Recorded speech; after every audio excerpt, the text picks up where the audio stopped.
Ok. Okay. So Michael Moorcock, hello. Hello. Welcome at Utopia. And I think it's not your first time at Utopia. No, You've been no, here before. it's my So second. Yeah. what's your feeling about this convention? Oh, it's wonderful. I think it's the best convention in the world. Oh, really? In my experience, which is not, of course, that extensive, but I really like it. I think it's well run, very well run. The whole thing works, you know. I like the art exhibitions, and we enjoy meeting the people. So I don't go to many conventions. I haven't been to one in England for years. I mean, 30 years maybe. And I haven't been to. I've been maybe to one little one in the States, which was local, and you know. Okay. Peut-être une petite question sur ce roman du Docteur Who que vous avez fait il n'y a pas longtemps. Comment est-ce que est née l'idée de ce roman? So about this novel, you know, about Doctor Who, where did the idea come from? Doctor Who. No, the idea of the novel. Yeah, from well, the BBC asked me to write a novel, and they said I could write any novel I wanted to, and what they wanted was a novel from me that was a novel from me that was incidentally a Doctor Who novel, and so I was given a lot of freedom, except for silly sort of BBC things like I was told I had these little, I don't know, foot-high lizard people, and they were smoking cigars, and the BBC wouldn't let me have them smoking. So there were sort of funny little things like that. But otherwise, they gave me complete freedom to write whatever I wanted to write. So I tried to write a more ambitious novel than you could see on the screen, and something that was that worked.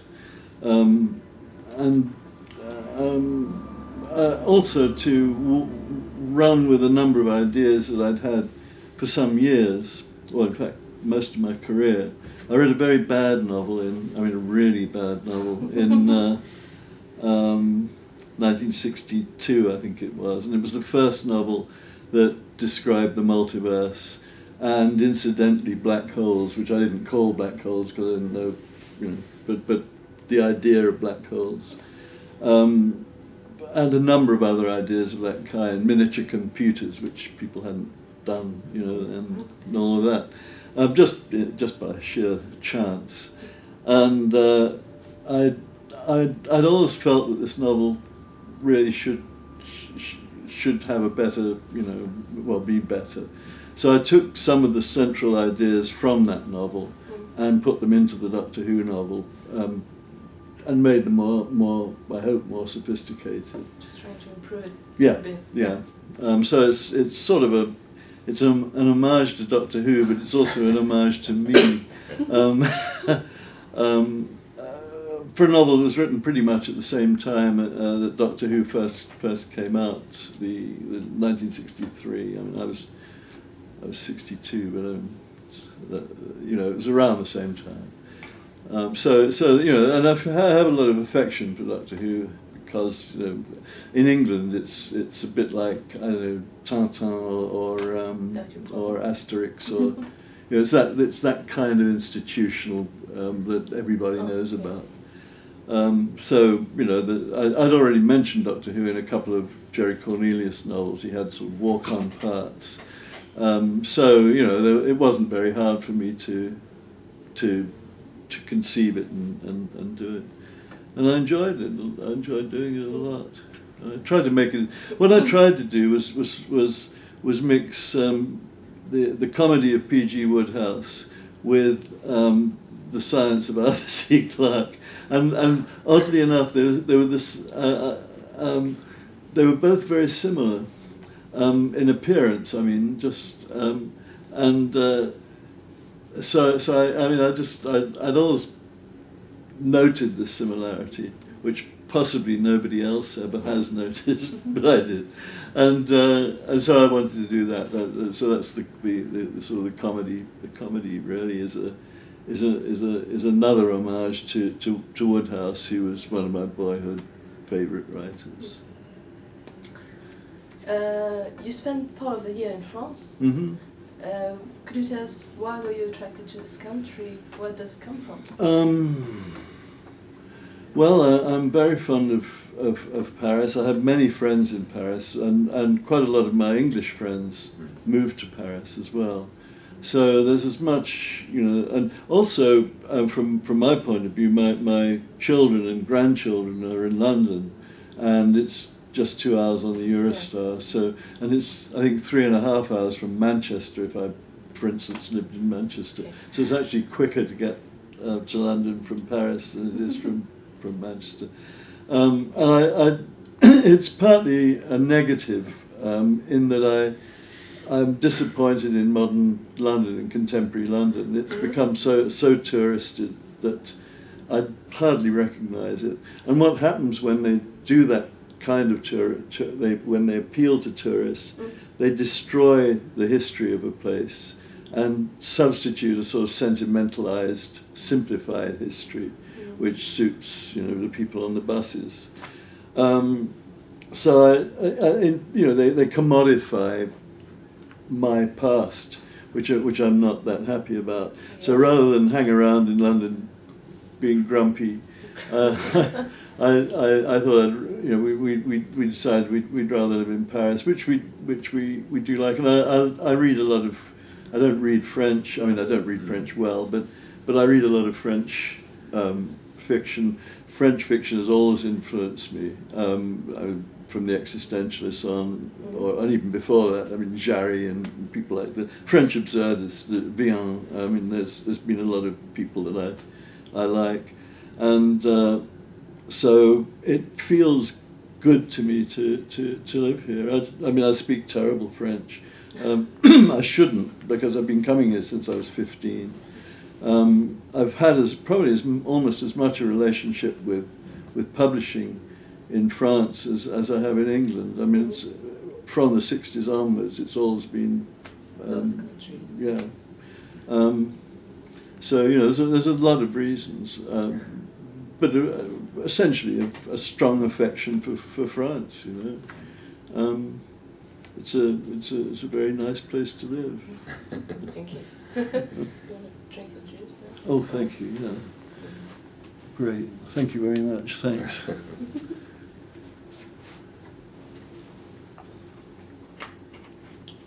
Peut-être une petite question sur vos relations aux autres auteurs. Pendant le festival, vous avez pu retrouver Norman Spinrad ou Neil Gaiman. Est-ce que quelles sont vos relations avec Neil Gaiman et Norman Spinrad que vous avez édité dans Newsworld? Voilà. During this convention, you happened to meet other authors like Neil Gaiman and Norman Spinrad. And what is your relationship with them, considering you published them years ago? Well, I didn't publish Neil, but I knew Neil since he was a boy. He's a very smart, nice boy. I mean, he's still a very nice man. So, I mean, with him it's more social. I've never really published him. But with Norman, I met him in the States in '67, which is a very political time. And we were both political. I mean, both had a lot of, you know, an interest in left-wing politics. So we became friends very quickly. And he brought Bud Jack Barron, his first ambitious novel, to this. It was a writers' conference, and he brought it to read, or part of it to read at the conference. And I liked it so much, I asked him if I could serialize it in New Worlds. Started to serialize it in New Worlds, and then he decided he would come to London too. This began part of an exodus. Well, it didn't begin it, but it was part of an exodus from America to England of certain writers, Thomas M. Dish, John Sladek, a whole bunch of ambitious writers who couldn't find easy publication in America. At the time, it was far more conservative than England. And there was a lot going on. I mean, with New Worlds, there were all kinds of people. There were the whole group, the pop art group, people like Eduardo Palazzi, Richard Hamilton, and Peter Phillips, various artists of the day, musicians, writers, and so on. So it was an attractive place for a writer to come, and also to find an accepting audience, which was difficult to find in America at that time. So we were about 50% English and 50% American, and Norman was one of the Americans. Lived in London for a while, and before moving to Paris, which really is or France. I mean, is his it's his sort of favourite place to live, and of course did live here a long time. I'm not quite sure why so many old radicals moved to France, but it could be that there's still some kind of social conscience, however modified, that exists here, that doesn't really exist in the Anglo-Saxon world at the moment, which Thatcher and Reagan pretty much destroyed our world as far as providing an environment for people like us, and it's still possible to meet people casually in France who have just ideas that who understand, or who we understand, and who understand what we're doing. It's just a better environment now. I'd say in the '60s London was probably it, but since then Paris is really. A lot of my friends are musicians, and they moved to Paris. I'm rehearsing an album at the moment in Paris, and we actually probably use an English studio in the end to record, but that's just because they're available, and just like the Stones. I guess so. Yeah, Nice, I'm not sure we're quite on that that level of studio actually, but yeah. So and there are a lot of French musicians, that my friends play with, and so it's good. It's a happy place to be. What? You're a very famous writer. I think you know that, and you're kind of a cult author for many people. How do you deal with that? I live very quietly in a very small town in Texas. It's a rural. It's a very nice little town, and we live there really now for just ordinary reasons, because we have family there, or family in the region. Linda's mother has senile dementia, so we need to be near her. And I can't remember what your question was. Sorry, I sidetracked myself. No, it's okay. Just how do you deal with your being famous and a cult? Oh yeah. Well, just by staying away from. Yeah. I don't think we ever have lived. I don't know who you are. Yeah, I mean, I tell you, when we lived in Yorkshire, again in a remote village in Yorkshire, for about 3 years in the 80s, and it was fine until somebody recognised me in the pub, and I remember when that happened, the day that happened, I said to Linda, "We've got to get out of here," because I prefer to live just like not being famous. I mean, or whatever that means. And essentially, that's how I deal with it, by choosing where I live, and I don't mix very much with literary people. you know, I've got my friends obviously, but most of my friends. Well, no, that's not true. I mean, I have friends, but they're such close friends in France that it doesn't, you know, I don't have to feel that I'm in any sort of strain. I don't feel awkward about it, and they don't feel awkward about it. You just keep running and hiding. That's how you deal with it. Yeah. Juste en profiter. Et c'est un peu la même question sur Elric. Comment est-ce qu'aujourd'hui vous voyez Elric quand vous vous retournez? So, vous avez la même question. Hein? Pourquoi la même question? Non, bah parce que Elric c'est son personnage le plus fameux. Oui, voilà. So, yeah, about being famous and all. Elric is your most famous character. And when you look back, how do you consider him? I'm very grateful to him.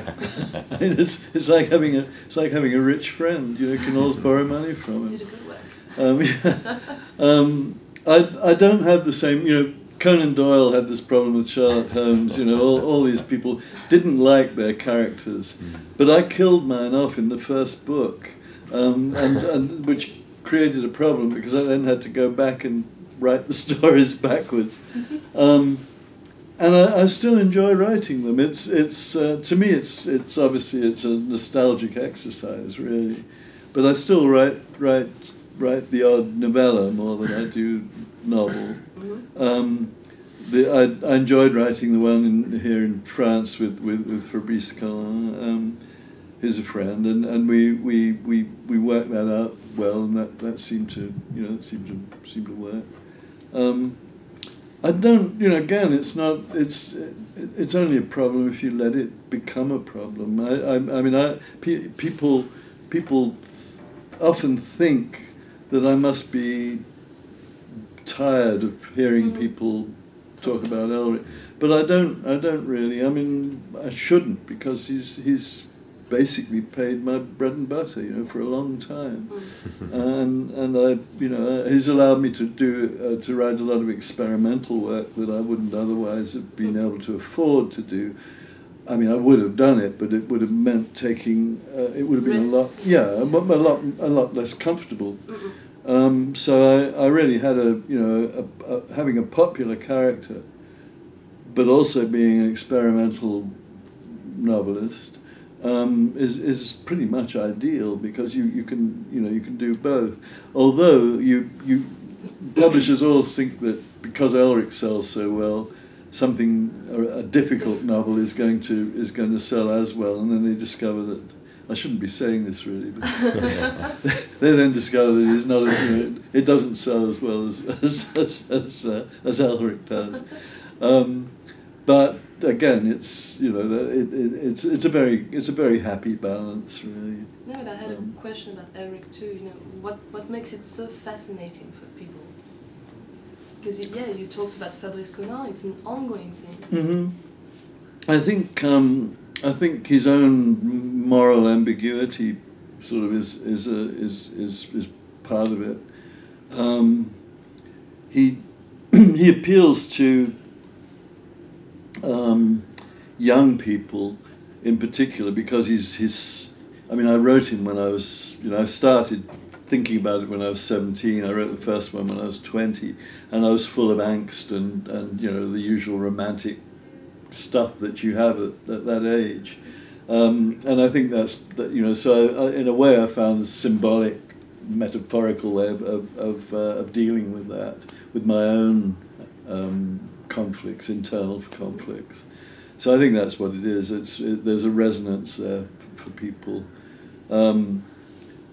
I know that I also I was reading a lot of Jung and Freud when I wrote the first Ulrich stories, and there's a lot of that in the stories. My own interpretation, if you like, of my own particular romantic angst. So the idea of the sword and all of that is very mixed up with Freudian interpretations. But I think that's the success is that kind of mix. Mm. I only wrote one story. I was originally just going to write one short story for a magazine, and it proved far more successful than I ever expected it to be. So the editor asked me for another story, then another story, and then a novel, and it went on like that. But I killed him off, really not expecting him to be that successful, because he'd only been in magazines, and I was very surprised, when he began to sell well in book form.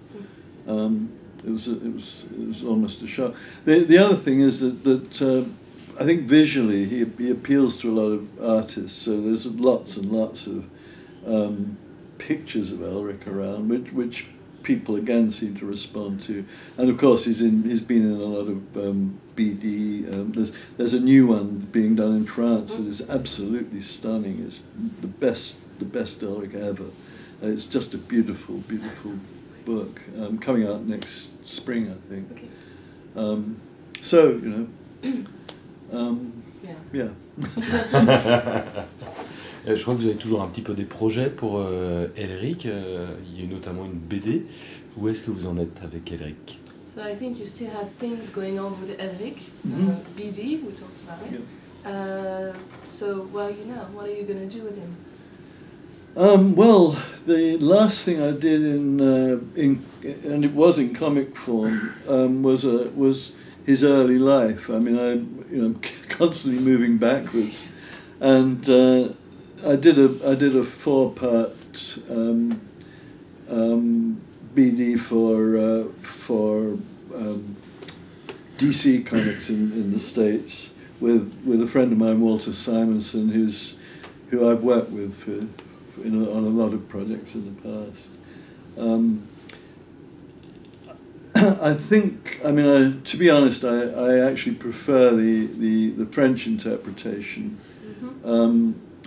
Indeed, this particular one that's coming out I'm just really, really pleased with. But he's been in sorry, that was a sidetrack. So I'm writing. I've written a series of novellas, and I'm probably not going to write a full-length novel again, because I find it easier to write a relatively short, a long short story, as it were,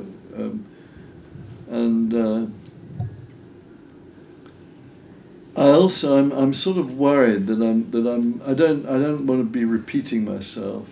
And you can do it unconsciously. You can think you're not doing it and then find you've done it. The other thing is that I don't read fantasy at all. I haven't. Most of my career, I haven't read it. So I now have the thing happening whereby I think I've had a great idea, I write it, then discover that somebody else has done it, because it's such a huge genre now.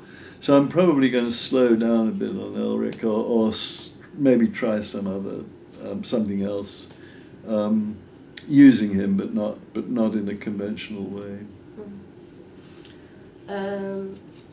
Just, you were talking about contemporary fantasy. You don't read a lot of fantasy, but do you have any ideas or thoughts to share about what's being done in the genre these days? No, I'm not qualified. I read China Miéville and M. John Harrison, and that's about it, really. I do get sent a lot of books to read. Most of them I find very disappointing, and it's partly because most of my life has been spent trying to escape genre or modify genre in some way, and now you make a modification, and 50 other people jump on the same little car, and it becomes difficult. Obviously I haven't got that much longer to worry about this, but it is a bit.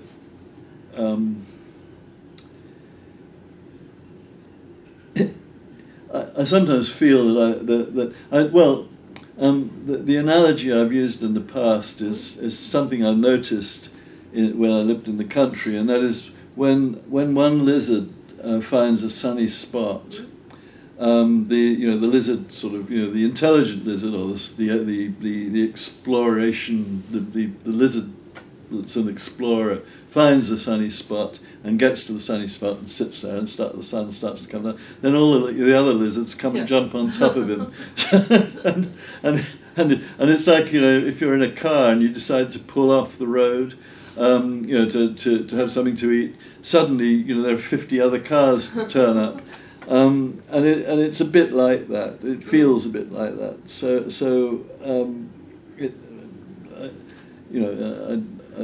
I really try to find different things to do, and it's really just an exercise in nostalgia, most of the stuff that I do with Elric.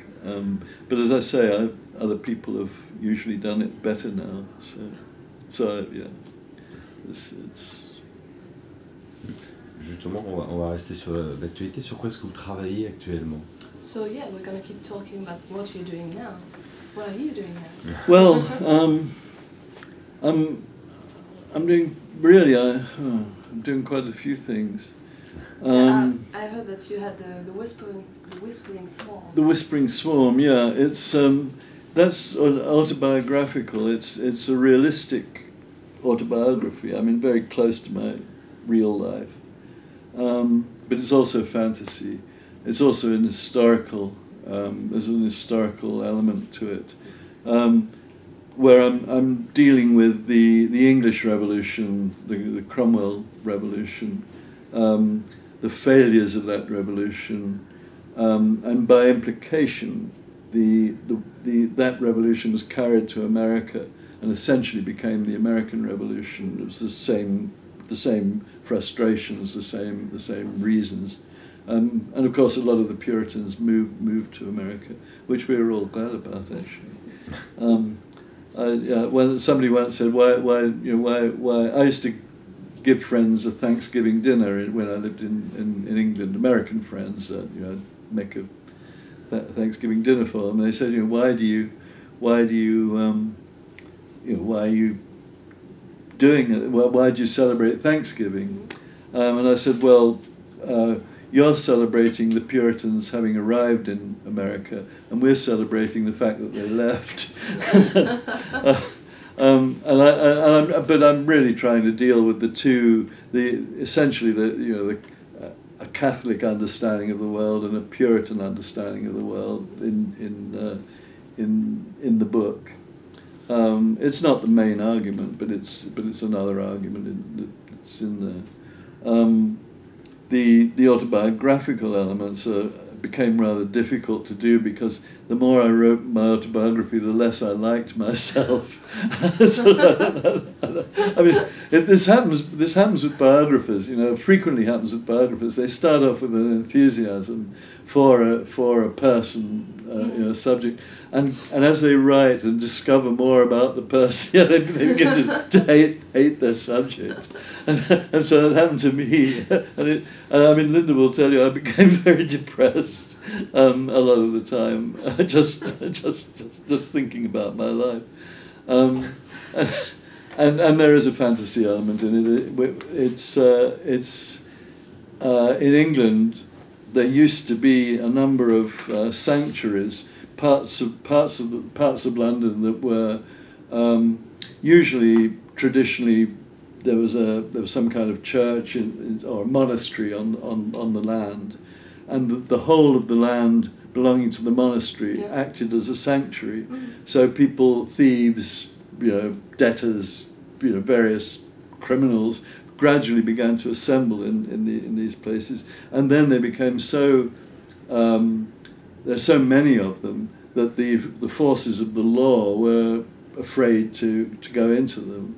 And there was one in particular called, which lasted for hundreds of years, called the Alsatia, and it was called Alsatia because it was neither one country nor another. It was based on Alsatia in in France and Germany, and that's how it got the name. And so I'm using this partly in a traditional way and partly in a. It's not really fantasy. It's more science fiction in that it has more to do with time and there. I mean, there are metaphysical elements. It's difficult. I mean, it's neither fantasy nor science fiction, or it's both. And it's realistic, and it's historical. And autobiographical. Yeah. So it's taken me a long time to write, longer than most things take for me. And do you have anything else apart from the... Yeah, I'm doing another novel which I sort of put aside when I started writing The Whispering Swarm. It's called Stalking Balzac, and it's essentially another autobiographical story. Which opens in Balzac's house in Paris, and it's based on a friend of mine, Thomas M. Dish, who killed himself about 5 years ago, and much to my anger, I have to say, I was really thoroughly pissed off with the bastard for doing it.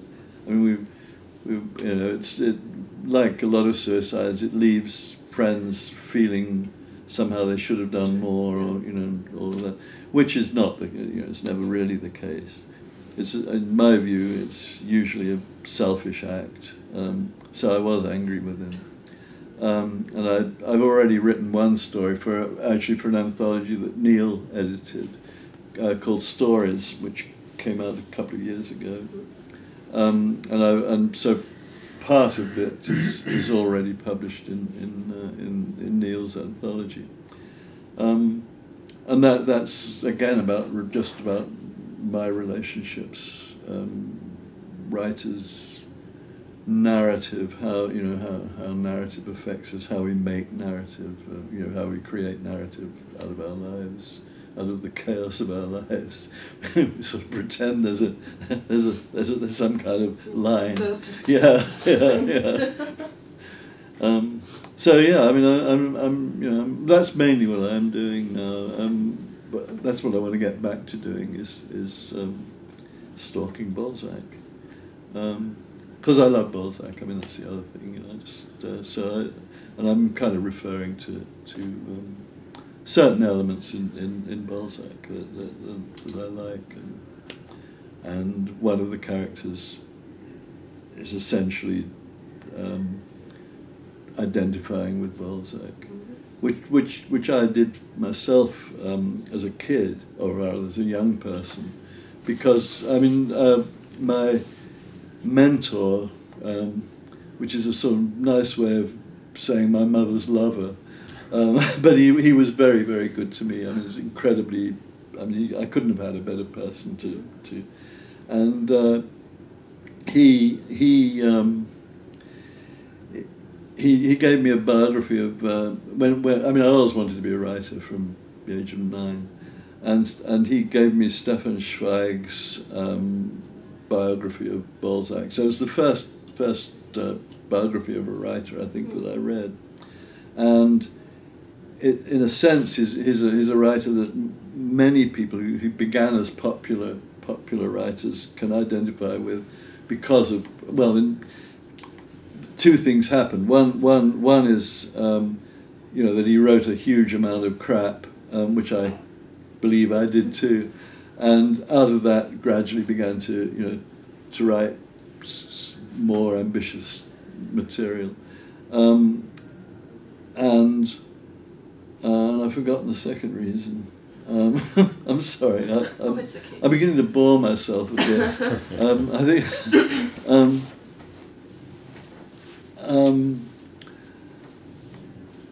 I think also with me, with the multiverse, I think it happens naturally with at least with ambitious writers who have a lot of characters that they then start to use in different stories, which I've done, now for many years, and it happens naturally. It's not something you think, I'll write the comedy humaine. I mean, you don't sit down and think you're going to do something like that, but you do. You realise that a character in one book actually can tell a story in another book, and from a different perspective, and to keep the characters means that you're also carrying more narratives. There's a whole succession of narratives, and so it becomes something that you do pretty naturally. It's been done. I mean, Anthony Poole in the what's it called, the Dance to the Music of Time in England. I don't think it was a particularly successful series, but he did 12 books, which pays some sort of respect to Proust. I mean, they're not Proustian in any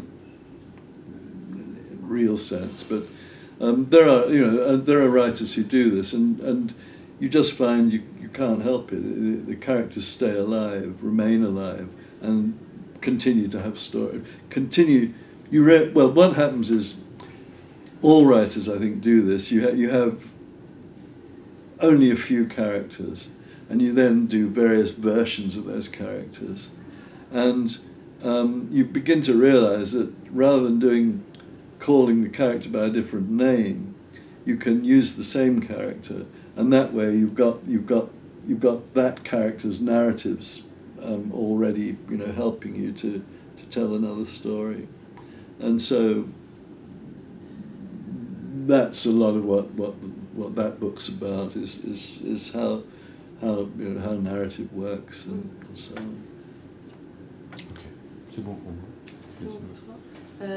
Do you want to keep on? Just Yeah, I don't mind. I mean, I don't really have. No, I'll probably begin to I was going to say, babble you're more and beginning more. to babble a little Yeah, bit. So. yeah. So I'll stop if it becomes He's tired to begin with, completely we're both stupid. tired, so But carry on. Yeah. stop picking at your face. Well. Well, let's talk about politics. Mhm. Because I heard that sometimes you like to talk politics on the forum of your website, your official Yeah, website. yeah. And so, obvious question, what do you think of Obama's re-election? Oh, I'm very pleased about it. I mean, almost anybody, I think, well, not almost everybody, but almost everybody outside of America is very pleased about it. I don't think he's been particularly effective, but it shows, just as his election is what's important, that enough Americans wanted to elect him. It shows that there's, if you like, more Americans who are tolerant and have a sense of tolerance. I don't mean just because he's black, but because of his programs as well. And it cheers you up to know that, particularly if you live in Texas, which is not an Obama state, it lifts your spirits a little to know that there are a lot of people out there. It's not just Obama. It was the number of women who were elected. More women were elected. An openly gay senator, a woman senator, was elected. I mean, these are all things which show that America is changing from the rather conservative country that it is by nature, because it attracts a certain kind of immigrant. I mean, I think countries that depend upon immigration a lot, Israel being another, tend to move to the right because the first waves of immigrants tend to be rather conservative. And they're conservative because, well, for various reasons, but the obvious reasons that they're not as comfortable. And the one thing that, I mean, I'm a great admirer of Lyndon Johnson, obviously not over Vietnam, but over his domestic policies, Civil Rights Act and things like that, which were very important. I've forgotten completely what I was saying. I'm sorry, I just gone You just said completely. you were pleased by your... Yes, I was going to say the irony of the immigration bill that Johnson passed, which meant that a much wider range of immigrants could come in from Asia and Africa and so on. those people are actually more conservative, so that it actually shifted the country back to the right in the way that Israel moved to the right with the Russian immigrants. You know, I mean, when I was growing up, Israel was the great beacon of you know, socialist utopia, as it were. That's what it was going to be. And then all the Russian land-hungry Russians came in and completely ruined that dream, you know. And so we are dealing with that, and we have to deal with that. I mean, it's a reality of immigration that you have to accept that does happen. But it's one of those ironies, you know. As a liberal, you want to welcome people, but those very people are the ones who are going to tell you, you know. Yeah, it's going to become the new enemies. Yes, yeah. Until that generation passes. Yeah. I mean, it takes a couple of generations, and then everybody settles down again. Well, okay, I think I'm done. Okay, great. Thank you very much. Thank you. That was very nice. Good. Thank you, Sam. I'm sorry I began to babble. No, you didn't babble. Oh, okay, all right. Usually Linda's there to knock me on the head. Well, I sat in the wrong place. I should have sat over there. Yeah. A couple of times.